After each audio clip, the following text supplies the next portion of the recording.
जय श्री कृष्ण। राधे राधे दोस्तों आज मैं आप लोगों को लड्डू गोपाल की एक ऐसी दिल को स्पर्श करने वाली बिल्कुल सत्य लीला कथा सुनाऊंगी जिसे सुनकर आप सभी का हृदय प्रसन्नता से प्रफुल्लित हो जाएगा। दोस्तों, आप सभी जो लड्डू गोपाल की सेवा करते हैं और जब भी आप लड्डू गोपाल की लीला कथाएं सुनते हैं तो आप सभी के मन में यह सवाल जरूर आता होगा कि हे मेरे कन्हैया, आप मेरे साथ ऐसी लीला कब करोगे, कब मुझे अपने होने का आभास कराओगे। तो मैं आप सभी भक्तों को बता दूं कि हमारे बाल गोपाल निरंतर अपने सभी भक्तों के साथ लीलाएं कर रहे हैं।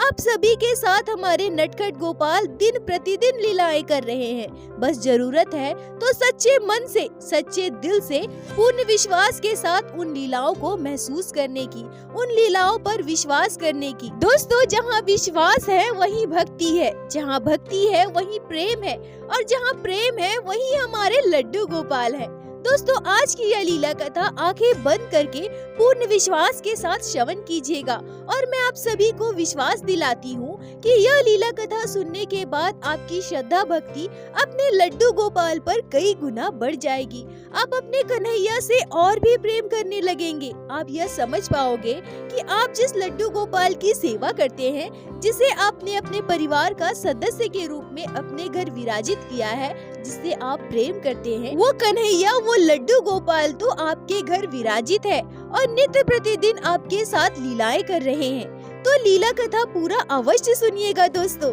आशा करती हूँ आज की यह लीला कथा आपके हृदय को स्पर्श करेगी।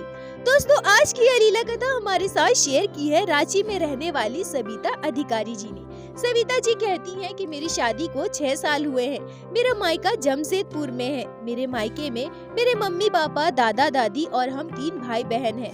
मैं बचपन से अपने परिवार में लड्डू गोपाल की सेवा होते देखी हूँ। हमारे परिवार में सभी लड्डू गोपाल की सेवा बड़े ही प्रेम भाव से करते हैं। लड्डू गोपाल मुझे बहुत प्यारे लगते हैं। मेरे मायके में हर एक त्योहार धूमधाम से मनाया जाता है। लड्डू गोपाल से मेरा इतना लगाव हो गया था कि मैंने सोच लिया था कि मेरी शादी जहाँ भी हो, मैं अपने साथ लड्डू गोपाल को लेकर जाऊंगी। पर जब मेरी शादी तय हुई और मैंने लड्डू गोपाल को अपने साथ ले जाने की बात की तो मेरे मायके में सभी बहुत दुखी हो गए, क्योंकि बाल गोपाल से मेरे मायके में सभी बहुत प्रेम करते थे, सभी का लगाव जुड़ा था।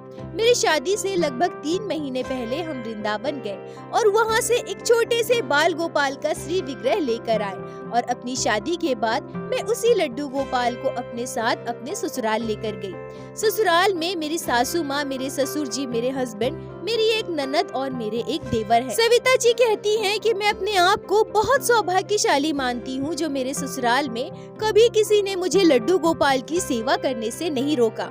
मेरे मायके में हम में से कभी कोई मांसाहार नहीं करते थे। हमारे घर सात्विक भोजन बनता था, पर मैं हमेशा सोचा करती थी कि अगर मेरे ससुराल वाले मांसाहार करें तो लड्डू गोपाल की सेवा करने में वहाँ मुझे कितनी दिक्कत होगी। मैं अपने बाल गोपाल से हमेशा बस यही प्रार्थना करती थी कि हे मेरे लड्डू गोपाल, मुझसे आपकी सेवा कभी ना छूटने पाए। जैसा मैं अपने मायके में आपकी सेवा कर पा रही हूँ, अपने हाथों से भोजन बनाकर आपको भोग लगा पा रही हूँ, मेरे ससुराल में भी मुझे बिल्कुल ऐसा ही वातावरण मिले और लड्डू गोपाल की कृपा से मुझे बिल्कुल वैसा ही ससुराल मिला। मेरे ससुराल में भी कोई मांसाहार नहीं करता है, शुद्ध सात्विक भोजन बनता है। बाल गोपाल की सेवा करने में मेरे ससुराल में कभी कोई दिक्कत नहीं आई।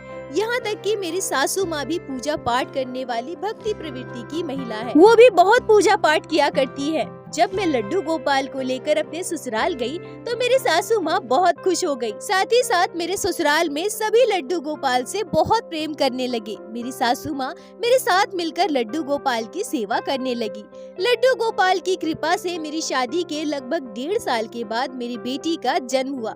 ये हमारे परिवार का पहला बच्चा था। हम सभी बहुत खुश थे।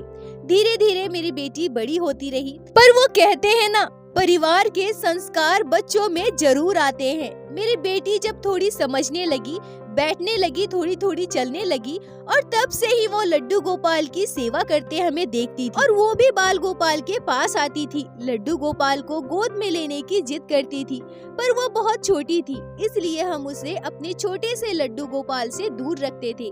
तब हम अपने बेटी की गोद में लड्डू गोपाल को देने लगे। बाल गोपाल के साथ मेरी बिटिया खेलने लगी। बचपन से ही हमने अपनी बेटी को यह सिखाया था कि लड्डू गोपाल आपके बड़े भैया हैं। पर मेरी बेटी इतनी नटखट थी कि वो हमेशा कहा करती थी कि नहीं नहीं, यह मेरे बड़े भाई नहीं, यह मेरा छोटा भाई है। देखो ना मम्मी, यह मुझसे कितना छोटा है, यह तो मेरा छोटा भाई है।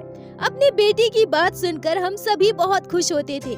बाल गोपाल को उसने अपना छोटा भाई मान लिया था। ऐसे ही खुशी खुशी समय बीत रहे थे। लड्डू गोपाल की कृपा से हमारे परिवार में किसी चीज की कमी नहीं थी।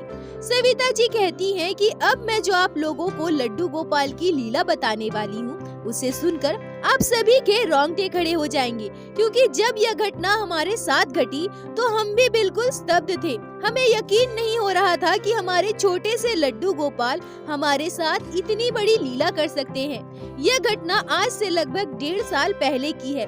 तब मेरी बेटी लगभग 3 साल की थी। जैसा कि मैंने आप सभी को बताया कि मेरी बेटी लड्डू गोपाल को गोद में उठाया करती थी, उनके साथ खेला करती थी और हमारे साथ लड्डू गोपाल को भोग लगाने की, श्रृंगार करने की जिद भी किया करती थी। पर हम कभी भी अपनी बेटी की गोद में लड्डू गोपाल नहीं देते थे जब तक हम वहाँ मौजूद ना हो।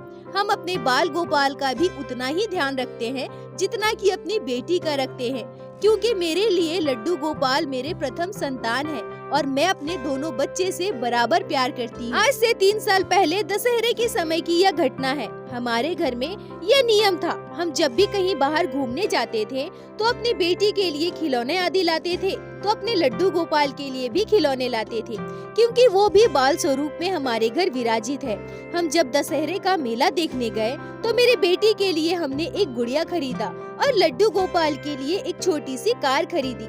मेरी बेटी ने और भी बहुत सारे खिलौने लिए थे। सविता जी कहती हैं कि एक बात मैं आप सभी को और बता दूं कि मेरी बेटी समय समय पर कुछ ऐसी बातें करती थी जो हमें बिल्कुल आश्चर्य कर देता था।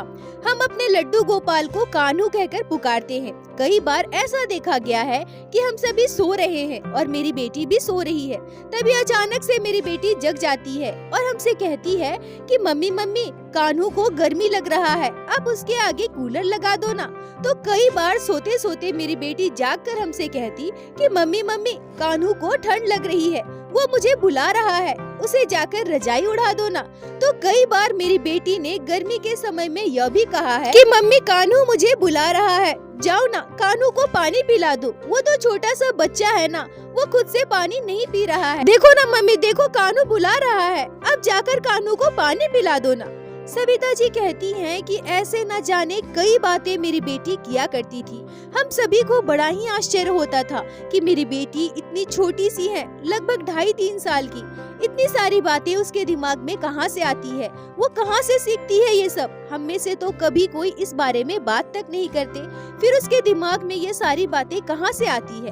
क्या सच में लड्डू गोपाल उससे बात करते हैं? क्या सच में लड्डू गोपाल उससे चीजों की मांग करते हैं? पर खैर, हमने इन बातों को कभी भी गंभीरता से नहीं लिया, क्योंकि हमारे बाल गोपाल तो सर्वदा हर एक जगह विराजमान है।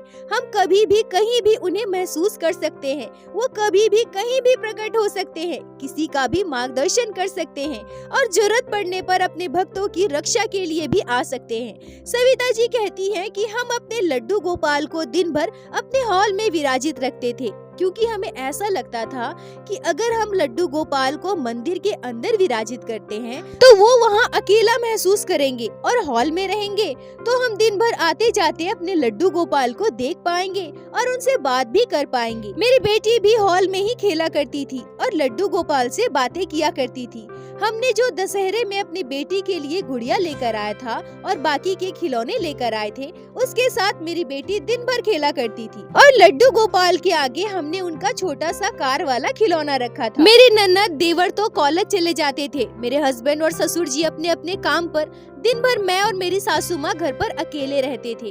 उस दिन मैं किचन में काम कर रही थी और मेरी सासू माँ पड़ोस के किसी आंटी के घर गई हुई थी। मेरी बेटी अचानक से मेरे पास आती है और मुझसे कहती है, मम्मी मम्मी, कान्हू ने मेरी गुड़िया छीन ली। मैं अपनी बेटी की बात सुनकर सोचती हूँ कि अरे बच्ची है, ऐसे ही कुछ भी कह रही है। अपनी बेटी को शांत कराने के लिए मैं किचन से ही लड्डू गोपाल का नाम लेकर आवाज लगाती हूँ, कान्हू चलो दीदी का गुड़िया वापस दे दो। फिर मैं अपनी बेटी से कहती हूँ कि जाओ बेटा, अब कान्हू तुम्हें तुम्हारी गुड़िया दे देगा।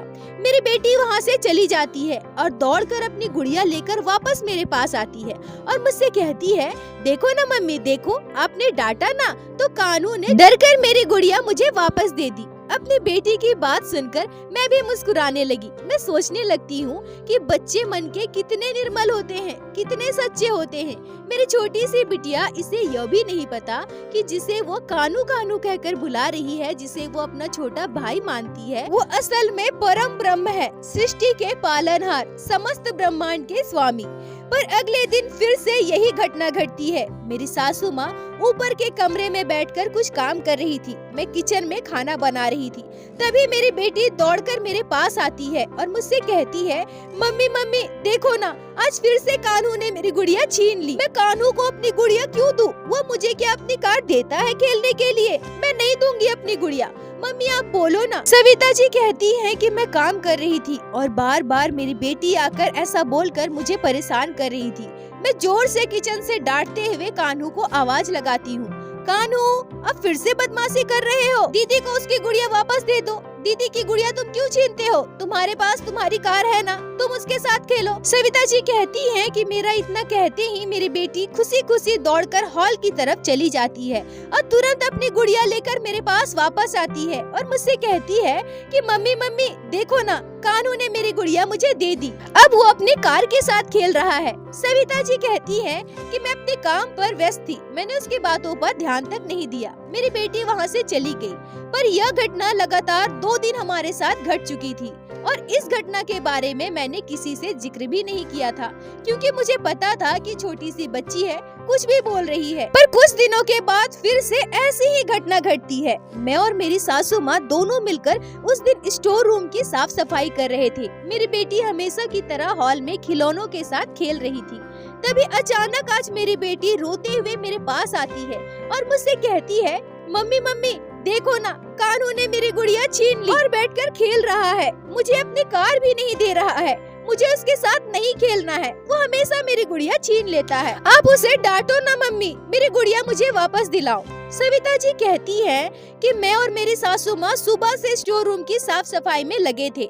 मैं अपनी बेटी की बातों की ओर ध्यान ही नहीं देती, पर बार बार मेरी बेटी यही बातें कहे जा रही थी और मुझे परेशान कर रही थी। मुझे बहुत गुस्सा आया। मैंने उससे कहा, जाओ यहाँ से, परेशान मत करो, काम करने दो मुझे।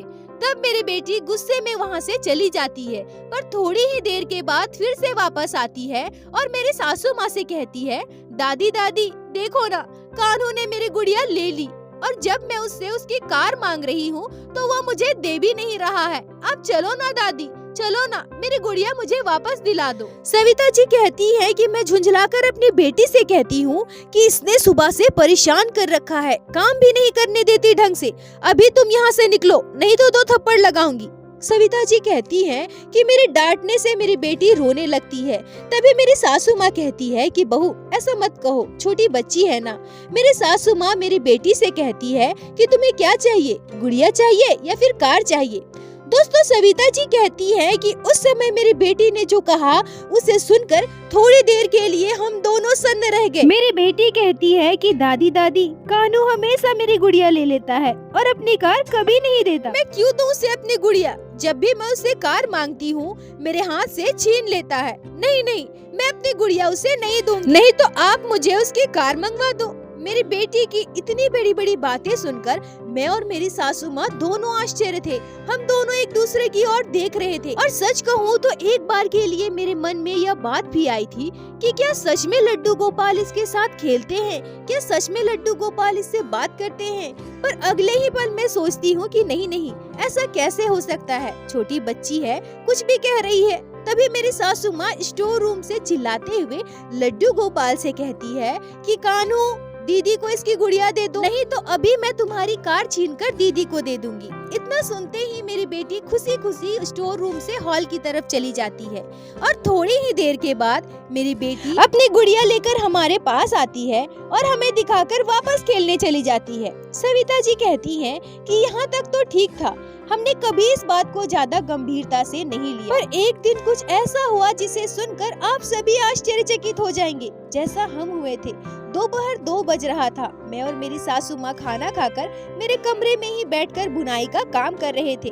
तभी मेरी बेटी अचानक से दौड़ते हुए अपने हाथ में गुड़िया लेकर हमारे पास आती है और रोते हुए हमसे कहती है कि देखो ना, देखो आज कान्हू ने क्या किया है, मेरी गुड़िया का सर तोड़ दिया, अब मैं इसके साथ कैसे खेलूंगी। सविता जी कहती हैं कि मैं और मेरी सासू माँ दोनों देखते हैं कि मेरी बेटी के एक हाथ में उस गुड़िया का टूटा हुआ सर है और दूसरे हाथ में वो टूटी हुई गुड़िया है और मेरी बेटी जोर जोर से रो रही है और बार बार बस यही कह रही है कि कान्हू ने मेरी गुड़िया का सर निकाल दिया, मेरी गुड़िया का सर तोड़ दिया, अब मैं इसके साथ कैसे खेलूंगी। मेरी सासू माँ प्यार से मेरी बेटी को अपने पास बुलाती है और उससे कहती है कि अच्छा, कान्हू ने तुम्हारी गुड़िया का सर तोड़ दिया, अच्छा दो मुझे दो, मैं इसका सर ठीक कर देती हूँ। मेरी बेटी रोते हुए अपने दादी के गोद में बैठ जाती है और तब मेरी बेटी जो कहती है उसे सुनकर हम दोनों चौंक गए। मेरी बेटी कहती है कि दादी आपको पता है कान्हू ने मेरी गुड़िया तोड़ दी ना, तो आज मैंने कान्हू को खूब मारा, अब वो गुस्से में मुंह फुलाकर अपनी कार लेकर बैठा है। अब देख लेना दादी, मैं कभी भी कान्हू को अपनी गुड़िया नहीं दूंगी, वो कभी अपने खिलौने मुझे नहीं देता, हमेशा मेरे खिलौने से खेलता है। सविता जी कहती हैं कि मेरी बेटी की बात सुनकर मैं और मेरी सासू माँ दोनों एक दूसरे की ओर देखने लगे। हम दोनों चुप थे, हम दोनों समझ नहीं पा रहे थे कि बार बार मेरी बेटी यह बातें क्यों कर रही है। क्या सच में लड्डू गोपाल इसके साथ खेलते हैं? पर हम इस कलयुग में रह रहे हैं, हमारे मन में लाखों सवाल होते हैं। कई बार चीजें हमारी आंखों के सामने होते हुए देखकर भी हम नजरअंदाज कर देते हैं। हमें लगता है कि नहीं, भगवान ऐसा चमत्कार कैसे कर सकते हैं? पर सच में कुछ चीजें होती हैं जिसे हमें मानना अति आवश्यक है। सविता जी कहती हैं कि मैं और मेरी सासू माँ दोनों ने अपनी बेटी की बात पर ध्यान नहीं दिया। हमें लगा कि छोटी बच्ची है, बार बार ये बातें कह रही है, पर हमारे मन में कहीं न कहीं यह बात जरूर आई थी कि मेरी बेटी अपने मन से बना बनाकर इतनी सारी बातें प्रतिदिन कैसे कर सकती है। और उसी दिन मेरे साथ एक ऐसी आश्चर्य करने वाली घटना घटी जिसे मैं अपने पूरे जीवन काल में कभी नहीं भूल सकती। मैंने कभी अपने सपने में भी नहीं सोचा था कि इतने वर्षों की सेवा के बाद लड्डू गोपाल मेरे साथ इतनी बड़ी लीला करेंगे। सविता जी कहती हैं कि सुबह सुबह मेरी नींद अचानक खुल गई। मैं उठकर मोबाइल में समय देखती हूँ तो सुबह के 3:45 हो रहे थे। मैंने सोचा कि अभी तो बहुत सुबह है, थोड़ी देर और सो जाती हूँ, 5 बजे उठ जाऊंगी। और उसी समय मेरे साथ वो चमत्कारी घटना घटती है। मेरी आंखें बंद थी, मैं नींद में थी पर पूरी तरह से सोई नहीं थी। तभी मुझे कुछ अलग सा आभास होता है। ऐसा लगता है मानो कोई सकारात्मक ऊर्जा मेरे आसपास है। मुझे ऐसा लगता है मानो कोई छोटा सा बच्चा मेरे आसपास घूम रहा है। मैं अपने सपने में बहुत प्रयास करती हूँ कि मैं उस बच्चे के चेहरे को देख पाऊँ। मैं समझने की कोशिश कर रही थी कि वो बच्चा कौन है, पर मैं चाहकर भी उस बच्चे के चेहरे को नहीं देख पा रही थी। तभी अचानक से नींद में ही मुझे यह आभास हो जाता है कि यह बच्चा कोई और नहीं, लड्डू गोपाल है, क्योंकि उस बच्चे ने वो श्रृंगार किया था, वही पोशाक पहना था जो हम अपने लड्डू गोपाल को पहनाते हैं। मैं अपने सपने में समझ गई थी कि यह कोई और नहीं, हमारे भगवान श्री कृष्ण के बाल स्वरूप लड्डू गोपाल ही हैं। पर मैं उनके चेहरे को क्यों नहीं देख पा रही थी? मैं क्यों लड्डू गोपाल से बात नहीं कर पा रही थी? मैं अपने सपने में ही व्याकुल हो रही थी। मैं अपनी आंखें खोलने की कोशिश कर रही थी पर मेरी आंखें खुल ही नहीं रही थी, ना ही मेरे मुख से कोई आवाज निकल रहा था। तभी अचानक से मैं क्या देखती हूँ कि मेरी बेटी की गुड़िया लड्डू गोपाल के हाथ में है। सविता जी कहती हैं कि मैं प्रयास कर रही थी। मैं सोचती हूँ कि मैं लड्डू गोपाल से पूछूं कि कान्हू, क्या सच में आप मेरी बेटी के साथ खेलते हैं? क्या सच में आपने मेरी बेटी की गुड़िया तोड़ी है? दोस्तों, सविता जी कहती है कि ये सारी बातें बताते हुए मेरे रोंगटे खड़े हो रहे हैं। सविता जी कहती हैं कि तभी अचानक मैं क्या देखती हूँ कि लड्डू गोपाल ने उस गुड़िया को अपने हाथ से पकड़कर ऊपर उठाया और उस गुड़िया को तोड़ दिया। एक हाथ में उस गुड़िया का सर पकड़ रखा था और दूसरे हाथ में उस टूटी हुई गुड़िया को। और मेरे लड्डू गोपाल का श्रीमुख तो मैं नहीं देख पा रही थी, पर पता नहीं क्यों मुझे आभास हो रहा था जैसे कोई छोटा सा बच्चा शैतानी करने के बाद मुस्कुराता है, हंसता है, वैसे ही मेरे लड्डू गोपाल हंस रहे थे, मुस्कुरा रहे थे। मुझे ऐसा लग रहा था जैसे मेरे बाल गोपाल मुझे समझाना चाह रहे हो कि मैया, आपको विश्वास नहीं हो रहा था कि मैं अपनी छोटी बहना के साथ खेलता हूँ, उसके साथ शैतानियाँ करता हूँ, इसलिए आज मैंने आपके सामने यह लीला की है। अब आपको विश्वास है ना मैया, मैं आपके घर पर हूँ, बहना घटना के साथ खेलता हूँ और तरह तरह की शैतानियाँ भी करता हूँ। सविता जी कहती हैं कि मैं अपनी नींद के उस अवस्था में थी जहां मैं ना अपने हाथ हिला पा रही थी, ना ही मेरे मुख से कोई आवाज निकल रहा था। बस मेरे दोनों आंखों से आंसू बह रहे थे। देखते ही देखते वो छोटा सा बच्चा कहीं अदृश्य हो जाता है। अब मुझे अपने आसपास वो ऊर्जा महसूस नहीं हो रही थी। एक ही पल में सब कुछ जैसे खत्म हो गया और अचानक से मेरी आँख खुल गई। मैं तुरंत उठकर बैठ गई। मैं इधर उधर देखने लगी पर मुझे कहीं कोई दिखाई नहीं दिया। मैं वहाँ से उठकर कमरे से बाहर गई। हॉल में देखा, यहाँ वहाँ चारों तरफ देखा पर मुझे कहीं कोई दिखाई नहीं दिया। मैं समझ चुकी थी कि यह लीला मेरे साथ क्यों घटी है, इस लीला का उद्देश्य क्या है। यह सोचकर बार बार मेरे आंखों से आंसू आ रहे थे। मेरे आंखों के आंसू रुक ही नहीं रहे थे कि लड्डू गोपाल ने आज साक्षात मेरे साथ इतनी बड़ी लीला की है। और मैं यह सोचकर और भी प्रसन्न थी कि लड्डू गोपाल मेरी बेटी के साथ खेलते हैं और हमारे घर में विराजित है। सविता जी कहती है कि मैं सुबह होने का इंतजार करने लगी और सुबह होते ही मैंने सबसे पहले यह बात अपनी सासू माँ को बताई। मेरी बात सुनकर मेरे सासू माँ के भी रोंगटे खड़े हो गए। मेरी पूरी बात सुनने के बाद मेरे सासू माँ की आंखें नम हो गई, वो रोने लगी। मैं और मेरी सासू माँ दोनों हमारे घर के मंदिर में गए और लड्डू गोपाल के आगे हाथ जोड़कर हमने शीश झुकाया। बाल गोपाल के चरणों में गिरकर उन्हें धन्यवाद दिया। साथ ही साथ हम यह भी समझ गए थे कि लड्डू गोपाल साक्षात हमारे घर विराजित है और मेरी बेटी के साथ साथ हम सभी सौभाग्यशाली है जो लड्डू गोपाल नित्य प्रतिदिन हमारे साथ इतनी लीलाएं करते हैं। इस घटना के बाद बाल गोपाल पर हमारी श्रद्धा भक्ति और गहरी हो गई। लड्डू गोपाल के लिए हम सभी के मन में प्रेम और भी पक्का हो गया। और सबसे आश्चर्य करने वाली बात तो यह है कि उस घटना के बाद मेरी बेटी ने फिर ऐसा कभी नहीं कहा कि कान्हू मेरे साथ खेलता है या कान्हू उसके खिलौने छीनता है या कान्हू उसके साथ कुछ भी करता है। सविता जी कहती हैं कि शायद लड्डू गोपाल साक्षात हमारे परिवार में हमारे साथ लीलाएं करने आए थे। हम लड्डू गोपाल से बस यही प्रार्थना करते हैं कि वो ऐसे ही हमारे परिवार पर कृपा बनाए रखे। सविता जी आपका बहुत बहुत धन्यवाद जो आपने लड्डू गोपाल की इस अद्भुत लीला कथा को हमारे साथ शेयर की, जिसे मैं हमारे चैनल के माध्यम से बाकी सारे भक्तों तक पहुंचा सकी। अपना साथ और प्यार ऐसे ही बनाए रखे। दोस्तों, हमारे लड्डू गोपाल बाल स्वरूप में हैं। उन्हें भी बाकी बच्चों की तरह बच्चों के साथ खेलना बहुत पसंद है और बच्चे तो भगवान का स्वरूप होते हैं। मुझे तो पूर्ण विश्वास है कि सविता जी के बेटी के साथ बाल गोपाल जरूर लीलाएं करते होंगे। और दोस्तों, इस पर आपके क्या विचार है आप कमेंट में जरूर बताएं। मुझे आप सभी के कमेंट का इंतजार रहता है। और दोस्तों, मेरे साथ एक बार प्रेम से कहिए, बोलो बाके बिहारी लाल की जय, लड्डू गोपाल की जय, जय जय श्री राधे।